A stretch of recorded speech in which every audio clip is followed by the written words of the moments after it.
When Toyota launched the original Rav4, probably about 20 years ago, it started a new niche in the market, which seems to be what has been happening in the motoring world over the last few years.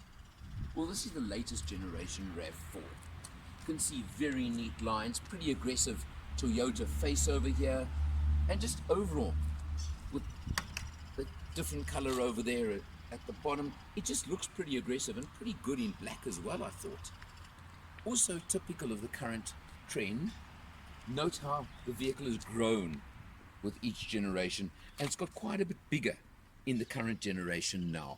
Very nice mag wheels with 18-inch wheel and tire combination over there, so it looks the part. You got the body cladding just to make it look like it is quite tough as well. This is of course an all-wheel drive version too, but where it has grown up a little bit and where it does make a difference is if you look in the back seat over here, you'll see it's a pretty spacious 5-seater family SUV.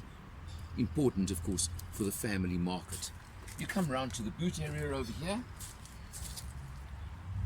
and you'll notice in standard form, again, a good sized boot. 408 liters according to a figure I have, over 1300 if you drop the rear seats, and good to see for a change, a full-size spare wheel under the boot board.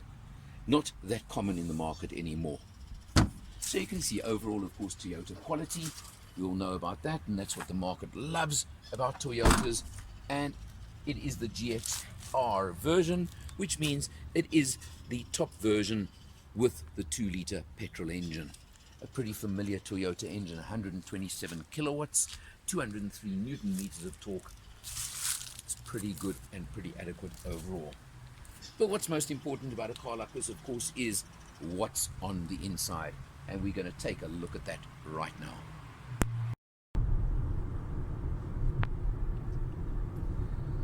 Definitely a freeway cruiser, and really smooth, comfortable. You can feel on a freeway with a 2-liter 4-cylinder petrol engine, of course, putting out 127 kilowatts, 203 Newton meters of torque.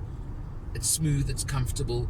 The Cvt Gearbox, well, you know, the thing about any CVT is if you want to treat it as a racing car, maybe it's not ideal, but if you want to treat it as a cruiser, as a mom's taxi, or anything of that sort, quite honestly, there is absolutely nothing wrong in my book with a good CVT, and this is a really good one.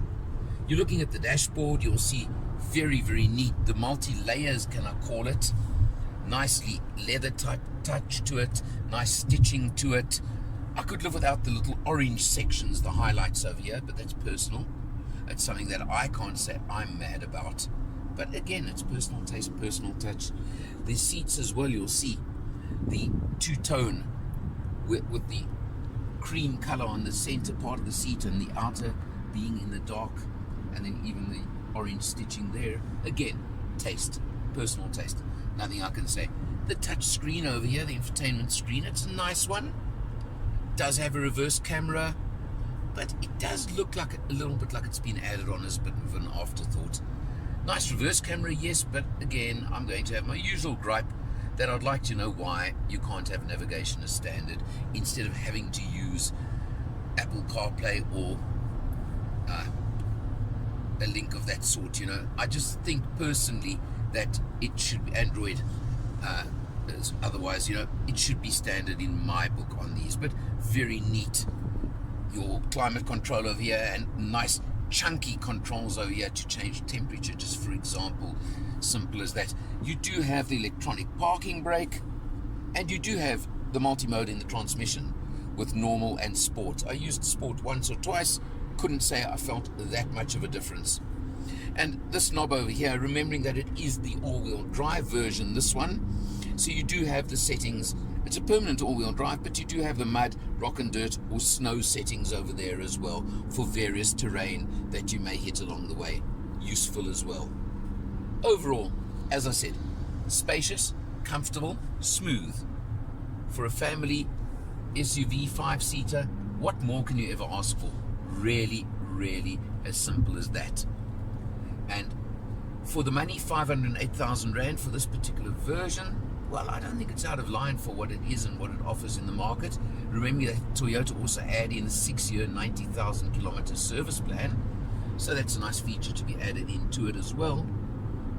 Overall, what we have done, and maybe one other little point I'll make on it, where I think you could do a touch better, is we've done 400 plus kilometers on this test. We did a very good open road run in it along the way, and I'm showing an average of 8.6 liters per 100. Maybe it could be a teeny bit better. Not sure, but I think that is on. I won't say it's heavy, because I think any driver, any owner can match that figure very, very easily. But just keep in mind as well and take note of it. Overall, definitely in this category, in this market sector, which is so crowded, as we all know, and there are so many competitors, it would take too long to mention them, but we all know the medium 5-seater family SUV category, and probably the biggest selling market sector in South Africa, if not worldwide at the moment. It's a contender, we all know. The Rav4 was probably the forerunner of this entire segment. It's grown up, it's got a lot bigger, and it's certainly up there, this new version, with the best in the category yet again. So well done, Toyota, on that. Kudos to you. Overall, good choice in this market segment, highly competitive. There are so many people who, of course, are incredibly Toyota brand loyal, and I'm sure every one of them loves the new Rav, and I can't blame them one bit. For Motor Matters, I'm Eleanor, and I'll see you next time.